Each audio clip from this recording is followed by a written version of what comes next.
तसव्वुर कीजिए, एक प्लेन आसमान से तेजी से जमीन पर आकर क्रैश होता है। मलबे से एक इंसान को बाहर निकाला जाता है, जिसकी 103 हड्डियां टूट चुकी हैं। हालत ऐसी है कि मेडिकल साइंस साफ कह देती है कि अब कोई उम्मीद नहीं है। जिंदा रहना तो दूर, ये इंसान शायद दोबारा कभी चल भी नहीं पाएगा। लेकिन, और सुनने में ये किसी साईफाई मूवी का प्लॉट लगेगा, ठीक 8 महीने बाद वो ही इंसान अपने पैरों पर चलकर उस हॉस्पिटल से बाहर निकलता है। बिना किसी जादू के, राइट? बिल्कुल, सिर्फ एक 5 मिनट के मेंटल रूटीन की वजह से, जो उसने हर रात सोने से पहले किया। मैं हाल ही में फैक्ट डायरी मोटिवेशन देख रही थी, और वहां एक ऐसी किताब का जिक्र हुआ जिसने मेरा दिमाग पूरी तरह से हिला दिया। हम बात कर रहे हैं the power of your subconscious mind की। आज की इस गहरी चर्चा में हम दिमाग के उस हिडन मैकेनिज्म को डिकोड करने वाले हैं, जिसे समझने के बाद शायद हार्डवर्क और किस्मत की पूरी डेफिनेशन ही बदल जाए। हाँ, ये सच में एक माइंड बेंडिंग टॉपिक है, क्योंकि बचपन से हम सबको एक ही चीज सिखाई जाती है कि सक्सेस का सिर्फ एक ही रास्ता है, और वो है लगातार स्ट्रगल करना, पसीना बहाना। लेकिन जब हम इस किताब के प्रिंसिपल्स को देखते हैं, तो एक बिल्कुल अलग रियलिटी सामने आती है। इंसान का दिमाग दरअसल एक पावरफुल मैग्नेट की तरह काम करता है। एक मैग्नेट की तरह, यानी हम चीजों को अट्रैक्ट करते हैं। Exactly exactly. जो लोग नेचुरली मैग्नेटाइज्ड होते हैं, उनका इंटरनल वायरिंग कुछ ऐसा होता है कि वो अपॉर्चुनिटीज, कॉन्फिडेंस और रिसोर्सेज को नेचुरली अपनी तरफ खींच लेते हैं। और दूसरी तरफ वो लोग होते हैं जो डीमैग्नेटाइज्ड हैं।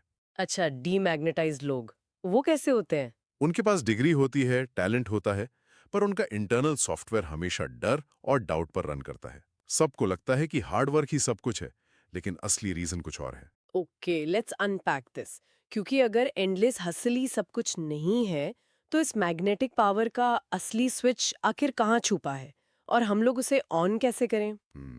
एक एवरेज इंसान का दिमाग हमेशा इस डाउट में क्यों रहता है कि क्या मैं ये कर पाऊंगी या नहीं। देखिए, इस डाउट का रूट कॉज हमारे दिमाग के आर्किटेक्चर में छुपा है। इसे समझने के लिए हमें दिमाग के दो हिस्सों का फंक्शन समझना होगा। एक है हमारा कॉन्शियस माइंड, और दूसरा है सबकॉन्शियस माइंड। राइट, कॉन्शियस और सबकॉन्शियस। हम्म। अब आम तौर पर लोग सोचते हैं कि कॉन्शियस माइंड ही सब कुछ है। हम्म। ये हमारा लॉजिकल हिस्सा है। ये देखता है, सुनता है, आर्ग्यूमेंट्स करता है, मैथ प्रॉब्लम सॉल्व करता है। लेकिन रियलिटी ये है कि इस कॉन्शियस माइंड के पास दिमाग की सिर्फ 10% प्रोसेसिंग पावर होती है। वेट, सिर्फ 10%? हम्म। यानी दिन भर हम जो भी ओवर थिंकिंग करते हैं, हम्म। करियर की प्लानिंग करते हैं, हम्म। या लॉजिक लगाते हैं, हम्म। वो सिर्फ एक बहुत ही छोटे से हिस्से से हो रहा है। हाँ, सिर्फ 10%। ये तो वही बात हो गई कि एक बहुत बड़े सुपर कंप्यूटर में हम लोग सिर्फ कैलकुलेटर वाला ऐप यूज कर रहे हैं। ये एनालॉजी बिल्कुल पॉइंट पर है। हाँ। और जो बाकी का 90% हिस्सा है, हमारा सबकॉन्शियस माइंड, वो उस सुपर कंप्यूटर का मेन ऑपरेटिंग सिस्टम है। हाँ। ये हमारे इमोशंस, हमारी ब्रीदिंग, हार्ट बीट्स, हैबिट्स और जितने भी ऑटोमेटिक रिस्पॉन्सेज हैं, उन सबको कंट्रोल करता है। इसे एक दूसरे नजरिए से देखते हैं। हाँ, बताइए। सबकॉन्शियस माइंड एक बहुत बड़ी और पावरफुल शिप की तरह है, और कॉन्शियस माइंड उस शिप का कैप्टन है। कैप्टन ब्रिज पर खड़ा होकर ऑर्डर्स देता है, और इंजन रूम में बैठा सबकॉन्शियस उन ऑर्डर्स को ब्लाइंडली फॉलो करता है। ब्लाइंडली? यानी वो कभी सवाल नहीं पूछता, कभी नहीं। वो कभी बहस नहीं करता, बस कैप्टन की ऑर्डर्स मानता है। रुकिए, यहाँ एक ट्विस्ट है। यहाँ मुझे एक बहुत बड़ा कॉन्ट्रडिक्शन लग रहा है। कैसा कॉन्ट्रडिक्शन? अगर मेरा सबकॉन्शियस बस एक ओबीडिएंट शिप की तरह है जो सिर्फ ऑर्डर्स मांगता है, तो मैं तो रोज सोचती हूँ कि मुझे अमीर बनना है, मुझे सक्सेसफुल होना है। फिर मैं अब तक करोड़पति क्यों नहीं बन गई? मेरी शिप उस डायरेक्शन में क्यों नहीं जा रहे? और यही लोग सबसे बड़ा मिस्टेक कर देते हैं। यही वो सवाल है जहां से इस पूरी साइकोलॉजी का सबसे बड़ा ट्विस्ट शुरू होता है। प्रॉब्लम आपकी ऑर्डर्स में नहीं है, प्रॉब्लम उस फायरवॉल में है जो कैप्टन और शिप के बीच में खड़ी है। फायरवॉल? मतलब एक रुकावट है बीच में। एग्जैक्टली। हमारा कॉन्शियस माइंड सिर्फ ऑर्डर्स नहीं देता, वो एक बहुत ही स्ट्रिक्ट बाउंसर या फिल्टर की तरह भी काम करता है। जब आप कॉन्शियसली सोचते हैं कि मैं अमीर बनूंगा, तो आपका लॉजिकल माइंड तुरंत आपका बैंक अकाउंट बैलेंस चेक करता है।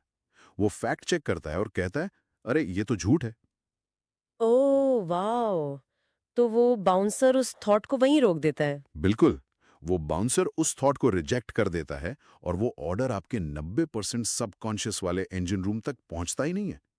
जो लोग लाइफ में या पढ़ाई में वीक होते हैं, वो सिर्फ इस 2% कॉन्शियस लेवल पर चिल्लाते रहते हैं। हाँ, मतलब हम जो बोल रहे हैं हमारा अपना ही लॉजिकल गार्ड उस पर विश्वास नहीं कर रहा है। तो फिर उस बाउंसर को बायपास कैसे किया जाए? इस बाउंसर को थकाने का एक बहुत इफेक्टिव तरीका है और वो है रेपिटिशन। हम इसे एक रियल लाइफ एग्जाम्पल से समझते हैं।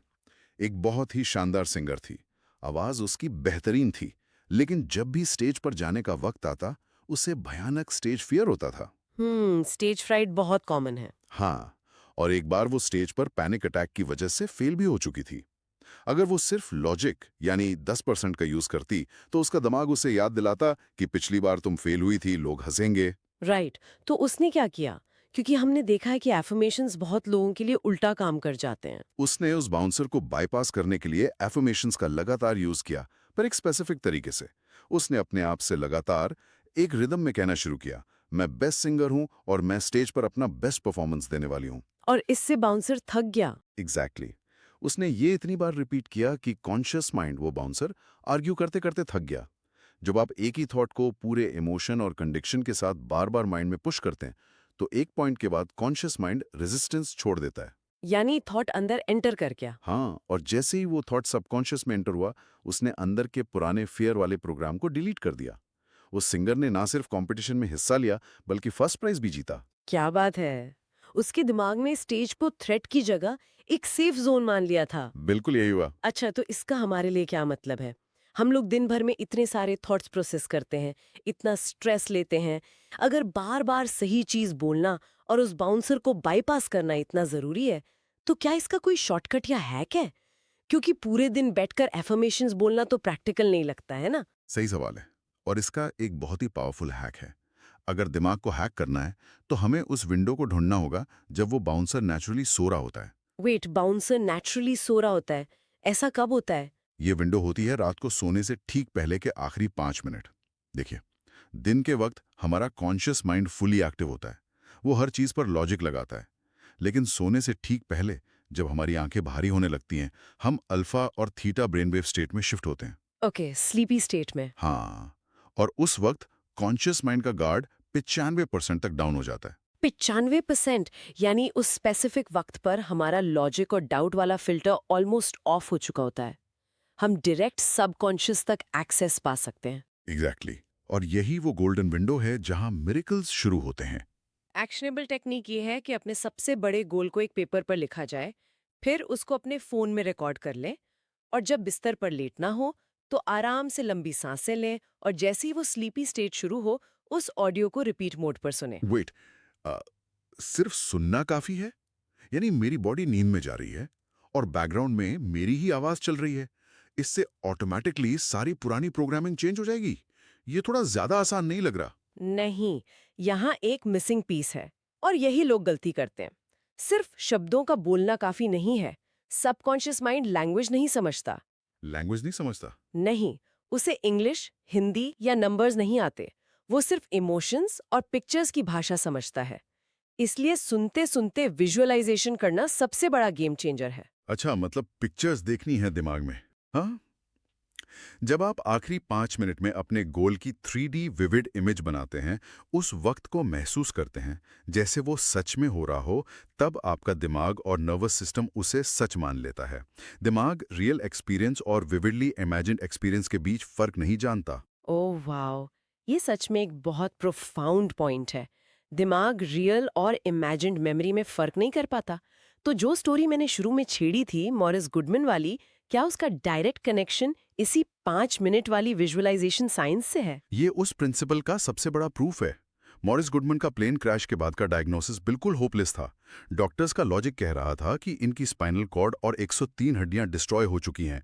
गुडमैन का अपना लॉजिकल कॉन्शियस माइंड भी यही इंफॉर्मेशन प्रोसेस कर रहा था, पर उन्होंने उस लॉजिकल फिल्टर को शट डाउन कर दिया। तो उन्होंने हॉस्पिटल के बेड पर पैरालाइज्ड होते हुए भी अपने अंदर की रियलिटी को बदलना शुरू किया। बिल्कुल। उन्होंने बाहर के किसी मेडिकल रिपोर्ट पर ध्यान नहीं दिया। उन्होंने दिमाग में सिर्फ एक सिंगल इमेज फिक्स कर ली, एक क्लियर पिक्चर, कि आने वाले क्रिसमस पर वो खुद चलकर उस हॉस्पिटल के मेन गेट से बाहर निकल रहे हैं। सिर्फ एक पिक्चर। हाँ, और वो रोज खासकर उस प्री स्लीप विंडो में इस पिक्चर को इमोशंस के साथ फील करते थे। उनके सबकॉन्शियस ने इस इमेज को एक कमांड की तरह एक्सेप्ट किया और उनकी बॉडी की हीलिंग प्रोसेस को उस लेवल पर बढ़ा दिया जो लॉजिक के बाहर था। और क्रिसमस के दिन उस इंसान ने सच में खुद चलकर हॉस्पिटल से बाहर कदम रखा। ये सुनकर सच में रोंगटे खड़े हो जाते। पर देखिए, मॉरिस गुडमन का एग्जाम्पल तो फिजिकल हीलिंग का था। बॉडी अपने सेल्स को रीजेनरेट कर सकती है। पर क्या ये पावर प्रैक्टिकल आइडियाज या इंटेलेक्चुअल रोड ब्लॉक्स में भी काम आती है? अगर कोई कॉम्प्लेक्स प्रॉब्लम में अटका है तो क्या वो सोल्यूशन को भी विजुअलाइज कर सकता है? उस लेवल पर तो इसका यूज और भी हैरान करने वाला है। निकोला टेस्ला का नाम तो हम सबने सुना है। हाँ, बिल्कुल। वो किसी भी नए इन्वेंशन को फिजिकली लैब में बनाने से पहले अपने दिमाग में ही उस इन्वेंशन को 3D में विजुअलाइज करते थे। उनका सबकॉन्शियस इतना हाईली ट्रेन था कि वो कॉम्प्लेक्स मशीन्स को माइंड में ही ऑन करके देखते थे, रोटेट करते थे। उनका इंजन रूम उन्हें एग्जैक्टली बता देता था कि कौन सा पुर्जा जल्दी घिस जाएगा या कहाँ फॉल्ट है। वेट, यानी उन्होंने अपने दिमाग को ही एक वर्चुअल कैड सॉफ्टवेयर बना लिया था। सही दिशा में सोच रही हैं आप। और इसका एक और बेहतरीन एग्जाम्पल केमिस्ट्री से आता है। फ्रेडरिक केकुले एक बहुत फेमस केमिस्ट थे। वो बेंजीन का केमिकल स्ट्रक्चर ढूंढने के लिए महीनों से स्ट्रगल कर रहे थे। कॉन्शियस माइंड से पूरा लॉजिक लगा लिया, पर जवाब नहीं मिला। फिर उन्होंने क्या किया? आखिर में उन्होंने तंग आकर इस सवाल को अपने सबकॉन्शियस पर छोड़ दिया। एक दिन जब वो बस में रिलैक्स होकर बैठे थे, यानी उनकी ब्रेन वेव्स नेचुरली शांत थीं, उन्हें एक विजन आया। उन्होंने दिमाग की स्क्रीन पर एक सांप को देखा जो अपनी ही पूंछ खा रहा था। एक सांप अपनी पूंछ खा रहा था? पर ये तो एक क्रिप्टिक सिंबल है। इसका केमिस्ट्री से क्या लेना देना? यही तो ब्यूटी है सबकॉन्शियस की, वो सिंबल्स में ही बात करता है। केकुले जैसे ही उस विजन से बाहर आए, उनका कॉन्शियस माइंड तुरंत उस सिंबल को डिकोड कर गया। उन्हें समझ आ गया कि बेंजीन का स्ट्रक्चर कोई स्ट्रेट लाइन नहीं है, बल्कि एक रिंग की तरह होना चाहिए। ओह, एक साइक्लिक बॉन्ड। एग्जैक्टली। और इसी एक विजन ने पूरी ऑर्गेनिक केमिस्ट्री की दिशा बदल दी। वो क्या? तो रिलैक्स्ड माइंड बॉडी को हील कर सकता है, कॉम्प्लेक्स केमिस्ट्री सॉल्व कर सकता है। पर अब उस मुद्दे पर आते हैं जो हमारे डेली सर्वाइवल से जुड़ा है, पैसे और सक्सेस। सबसे जरूरी टॉपिक। हाँ, क्योंकि अगर सबकॉन्शियस रिलैक्सेशन और सिंबल्स पर काम करता है तो ये मनी अट्रैक्ट करने में फेल क्यों हो जाता है? कॉन्शियसली हर कोई अमीर बनना चाहता है, पर एक्चुअली बन बहुत कम लोग पाते हैं। इसका सीधा कनेक्शन हमारे उन सिंबल्स और प्रोग्रामिंग से है जो बचपन से हमारे अंदर प्लांट किए गए हैं। कॉन्शियसली एक इंसान पैसा चाहता है, लेकिन बचपन से उसके सबकॉन्शियस में क्या फीड किया गया है? पैसा बुराई की जड़ है, अमीर लोग लालची होते हैं, या पैसों के चक्कर में ही रिश्ते टूटते हैं। हाँ, सोसाइटी में ये बातें बहुत आम है। पैसों का सिंबल खतरा या बुराई है, तो आपका अपना दिमाग ही आपको अमीर बनने से रोकेगा ना, ताकि वो आपको उस बुराई से बचा सके। ओह वाओ, ये एक ऐसी प्रोटेक्टिव मैकेनिज्म है जो एक्चुअली हमें सैबोटाज कर रही है। तो इस इनर कॉन्फ्लिक्ट को ठीक कैसे किया जाए? सबसे पहले पैसे को लेकर नजरिया न्यूट्रल करना होगा। पैसे का अपना कोई कैरेक्टर नहीं होता, वो बिल्कुल इलेक्ट्रिसिटी की तरह है। इलेक्ट्रिसिटी की तरह कैसे? देखिए, आप इलेक्ट्रिसिटी का यूज करके किसी अंधेरे घर को रोशन कर सकते हैं, या उसी इलेक्ट्रिसिटी से किसी को करंट लगाकर नुकसान पहुंचा सकते हैं। क्या इलेक्ट्रिसिटी बुरी है? नहीं, ये डिपेंड करता है उसे करने वाले के इंटेंशन पर। पैसा सिर्फ आपके एग्जिस्टिंग कैरेक्टर को एम्पलीफाई करता है। This makes so much sense. तो जब लोग शीशे के सामने खड़े होकर बोलते हैं मैं करोड़पति हूँ, जबकि उनके बैंक में सिर्फ 1000 रुपए होते हैं, वहाँ ये एफर्मेशन इसलिए फेल होता है क्योंकि वो उनके इंटरनल बिलीफ सिस्टम से टकरा जाता है। बिल्कुल सही पकड़ा आपने। ये पूरी साइकोलॉजी का सबसे बड़ा ट्रैप है। जब आप ऐसी एक्सट्रीम एफर्मेशन देते हैं तो आपका दिमाग कॉग्निटिव डिसोनेंस फेस करता है, यानी दो बिल्कुल ऑपोजिट सच्चाइयों का टकराना। दिमाग तुरंत कहता है तुम झूठ बोल रहे हो। और इस कॉन्फ्लिक्ट में हमेशा डीप रूटेड बिलीफ ही जीतता है। हमेशा। इसलिए सही तरीका यह है कि ऐसे स्टेटमेंट्स यूज किए जाएं जिसमें प्रोग्रेस और ग्रोथ हो, जिसे माइंड इजीली सच मान ले। जैसे कि मैं दिन ब दिन अपने काम में बेहतर और अमीर बनता जा रहा हूं। दिन ब दिन बेहतर होना। इस स्टेटमेंट में दिमाग आर्ग्यू नहीं करता क्योंकि इम्प्रूवमेंट हमेशा पॉसिबल है।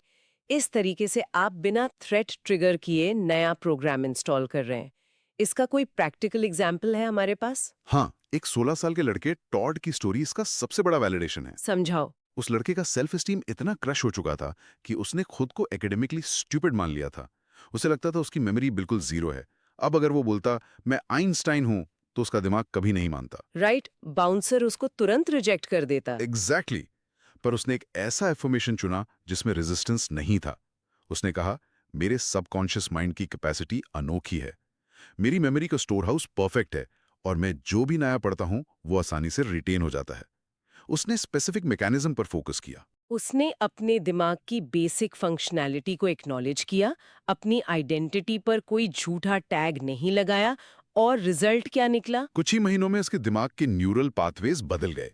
उसका फियर ऑफ फेलियर गायब हो गया और जिस लड़के को लग रहा था कि वो स्कूल से निकाल दिया जाएगा, उसने क्लास में एकेडमिकली टॉप किया। राइट। और ऐसी सक्सेस को सस्टेन करने के लिए 3 गोल्डन रूल्स हैं। वो 3 रूल्स क्या हैं? पहला, वो काम ढूंढो जिससे सच में प्यार हो, क्योंकि बिना इमोशनल अलाइनमेंट के सबकॉन्शियस पूरी पावर नहीं लगाता। दूसरा, उस फील्ड में एवरेज मत रहो, मास्टरी हासिल करो। और तीसरा, सबसे इंपॉर्टेंट, हाँ। उस सक्सेस से सिर्फ अपना फायदा मत देखो, इंसानियत का भला करो। न्यूरोलॉजिकली जब हमारा मोटिव सिर्फ सेल्फिश होता है तो दिमाग हमेशा सर्वाइवल मोड में रहता है, पर जब मोटिव बड़ा होता है तो दिमाग अबंडेंस मोड में शिफ्ट हो जाता है। ये सचमुच बहुत डीप कॉन्सेप्ट है। पर चलिए अब एक और ऐसी प्रॉब्लम पर आते हैं जो बाहर की सक्सेस के बावजूद इंसान को खोखला कर देती है, हमारा इनर वर्ल्ड। हाँ, रिश्ते और आदतें। बिल्कुल। अगर इंसान फाइनेंशियली सक्सेसफुल है पर उसकी आदतें खराब हैं या उसके रिश्ते टॉक्सिक हैं, तो इस माइंड पावर का क्या फायदा? किसी डीपली इनग्रेन्ड बुरी आदत को कैसे तोड़ा जाए? देखिए, बुरी आदतें दरअसल हमारे दिमाग की एनर्जी बचाने की टेक्निक होती हैं। इसे क्यू, रूटीन और रिवॉर्ड के लूप से समझा जा सकता है। बेसल गैंग्लिया हमारे दिमाग का वो हिस्सा है जो हैबिट्स को ऑटोमेटिक बनाता है। ओके, एक एग्जाम्पल से समझते हैं इसको। चलिए एक चेन स्मोकर का एग्जाम्पल लेते हैं। सबसे पहले आता है क्यू या ट्रिगर। ये अकेलेपन की फीलिंग हो सकती है या ऑफिस का स्ट्रेस। जैसे ही ट्रिगर हिट होता है, कॉन्शियस माइंड सो जाता है और सबकॉन्शियस उस पैटर्न को एग्जीक्यूट करता है, यानी सिगरेट निकालिए और पीनी शुरू की। ये हुआ रूटीन। और उसके बाद निकोटीन बॉडी को हिट करता है, जो कि रिवॉर्ड है।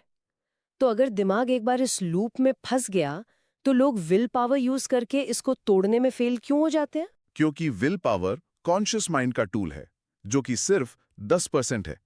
आप 10% एनर्जी से 90% के लूप को हरा नहीं सकते। इसका सल्यूशन ये है कि क्यू और रिवॉर्ड को सेम रखा जाए, पर बीच का रूटीन चेंज कर दिया जाए। मतलब जब स्ट्रेस हो तब कुछ और किया जाए? जब वो ट्रिगर आए तो फोर्सफुली अपने माइंड को किसी ऐसी हेल्दी एक्टिविटी या डीप ब्रीदिंग की तरफ डाइवर्ट करना पड़ता है जो रिलैक्सेशन का सिमिलर रिवॉर्ड दे। सबकॉन्शियस को डाइवर्ट करना पड़ता है। और अगर बात रिश्तों की हो, आदतें तो हम लोग खुद बनाते हैं, पर कई बार लोग दूसरों की वजह से घुट-घुट कर जीते हैं। आपस के झगड़े, ईगो, इनका इम्पैक्ट हमारे सबकॉन्शियस पर कैसा होता है? सच्चाई ये है कि इंसान दूसरों के दिए दर्द से ज्यादा अपनी खुद की नेगेटिव सोच से बीमार पड़ता है। इसे जॉन के एग्जाम्पल से समझते हैं। जॉन ऑफिस गया और गलती से उसके एक कलीग ने उस पर कॉफी गिरा दी। अब फिजिकली घटना वहीं खत्म हो गई थी, पर जॉन के कॉन्शियस माइंड ने इस इंसिडेंट को पकड़ लिया। यानी उसने माइंड में कहानी बनाना शुरू कर दिया कि ये इंटेंशनली मुझे नीचा दिखा रहे हैं। बिल्कुल। उसने दिन भर उस नेगेटिव इमोशन को रीप्ले किया। जब आप गुस्से को पकड़ के रखते हैं तो आपका सबकॉन्शियस उसे एक करंट थ्रेट की तरह देखता है। वो बॉडी में लगातार स्ट्रेस हार्मोन्स रिलीज करता रहता है। इस नेगेटिव सोच ने जॉन को अंदर ही अंदर फिजिकल लेवल पर बीमार करना शुरू कर दिया। ओह, तो इसका डिटॉक्स क्या है? यहाँ फॉरगिवनेस यानी माफ करना एक साइकोलॉजिकल डिटॉक्स की तरह काम आता है। माफ करने का मतलब सामने वाले के गुनाह को ठीक ठहराना नहीं है। इसका मतलब है अपने खुद के नर्वस सिस्टम को उस टॉक्सिक साइकिल से आजाद करना। माफ करना बेसिकली अपने इंटरनल सॉफ्टवेयर से एक वायरस को डिलीट करने जैसा है। That is powerful. अच्छा, और डर का क्या करें? फियर। हम सबको किसी न किसी चीज से डर लगता है, फेलियर से, पब्लिक स्पीकिंग से। ये फियर की आदत को माइंड से कैसे निकाला जाए? डर भी अल्टीमेटली हमारे माइंड में प्लांट किए हुए नेगेटिव सिंबल्स ही हैं। इस प्रोग्राम को ओवरराइड करने का सबसे अच्छा प्रूफ एक छोटे बच्चे की स्टोरी में मिलता है। वो बच्चा गलती से स्विमिंग पूल में गिर गया था। उसका दिमाग इस घटना से इतना ट्रॉमेटाइज हो गया था कि वो पानी के पास जाने से भी घबराता था। उसने पानी को मौत मान लिया था। तो उस फियर के प्रोग्राम को डिलीट कैसे किया गया? उसे वापस पानी में धक्का देकर नहीं नहीं, फोर्स से डर और बढ़ता है। उसकी माँ ने सबकॉन्शियस रीप्रोग्रामिंग का यूज किया। उन्होंने बच्चे को फिजिकली रिलैक्स किया, उसे डीप ब्रीदिंग करवाई ताकि उसकी ब्रेन वेव शांत हो जाएं। फिर उन्होंने उस बच्चे से आंख बंद करके विजुअलाइज करवाया कि पूल का पानी बहुत शांत, ठंडा और प्लेजेंट है। ओह, उन्होंने बिना पूल में उतारे दिमाग में एक नई पॉजिटिव मेमोरी प्लांट कर दी। एग्जैक्टली उन्होंने उस नेगेटिव थ्रेट वाले प्रोग्राम को एक सेफ्टी की इमेज से रिप्लेस कर दिया। दिमाग ने इस नए इमेजिन्ड एक्सपीरियंस को रियलिटी मान लिया। नतीजा यह हुआ कि सिर्फ 2 महीने के अंदर उस बच्चे ने अपना वाटर फोबिया पूरी तरह से हरा दिया और वो एक एक्सीलेंट स्विमर बन गया। ये सब सुनकर एक अजीब सा रियलाइजेशन होता है कि हमारा पूरा वजूद, हमारी पूरी रियलिटी सिर्फ और सिर्फ हमारे दिमाग की बनाई हुई एक प्रोजेक्शन है। अगर मैं इस पूरी गहरी चर्चा को समराइज करूं, तो बॉटम लाइन ये है, हमारा सबकॉन्शियस माइंड 24 घंटे, सातों दिन बिना रुके काम कर रहा है। साइंस कहती है कि एक एवरेज इंसान दिन भर में लगभग 7,000 थॉट सोचता है। 7,000? हाँ। और इनमें से हर एक थॉट आगे चलकर हमारा फ्यूचर बनाने में एक ईंट या बिल्डिंग ब्लॉक का काम करता है। ये आखिरी थॉट बहुत पावरफुल है। हमारी सोच लगातार हमारी आदत बन रही है और हमारी आदतें हमारी डेस्टिनी तय कर रही हैं। अगर हम कॉन्शियसली उन 7,000 थॉट्स के फिल्टर पर ध्यान नहीं देंगे तो हमारे पुराने डर ऑटो पायलट पर हमारी शिप को चलाते रहेंगे। इसलिए उस 5 मिनट वाली प्री स्लीप विंडो और विजुअलाइजेशन को कभी हल्के में नहीं लेना चाहिए। तो इस डीप डाइव से हमारा सबसे बड़ा टेक अवे ये है, आपके अंदर उस सुपर कंप्यूटर का 90% एक्सेस है जो कभी नहीं सोता। वो हर उस ऑर्डर पर एग्जीक्यूट करने के लिए तैयार है जो बिना रेजिस्टेंस के उस पे पहुंचे। तो आखिर में सबसे बड़ा और लाइफ ऑल्टरिंग सवाल ये उठता है कि आज रात सोने से ठीक पहले जब आपका लॉजिकल फिल्टर ऑफ होगा, तब इस दुनिया के सबसे पावरफुल कंप्यूटर में कौन सा आखिरी प्रोग्राम फीड किया जाएगा? या डर और इनसिक्योरिटीज को बढ़ाया जाएगा, या फिर नए सपनों की इमेज बनाई जाएगी? क्योंकि इस इंजन रूम को फर्क नहीं पड़ता। इसे जो ऑर्डर मिलेगा, शिप आगे उसी दिशा में जाएगी। क्या जबरदस्त थॉट है। अगर आज की इस गहरी चर्चा ने आपके सोचने का नजरिया थोड़ा सा भी बदला है, और अगर इस चर्चा से कुछ नया और लाइफ चेंजिंग सीखने को मिला है, तो इसे लाइक करें, इसे उन दोस्तों के साथ शेयर करें जो लाइफ में स्टक फील कर रहे हैं, और ऐसी ही डीप नॉलेज के लिए हमें सब्सक्राइब या फॉलो जरूर करें। हाँ, आपका एक नया थॉट आपकी पूरी दुनिया बदल सकता है। तो अब दोस्तों, आपका फैसला क्या है? कंट्रोल या रिएक्शन? क्या चूज करोगे?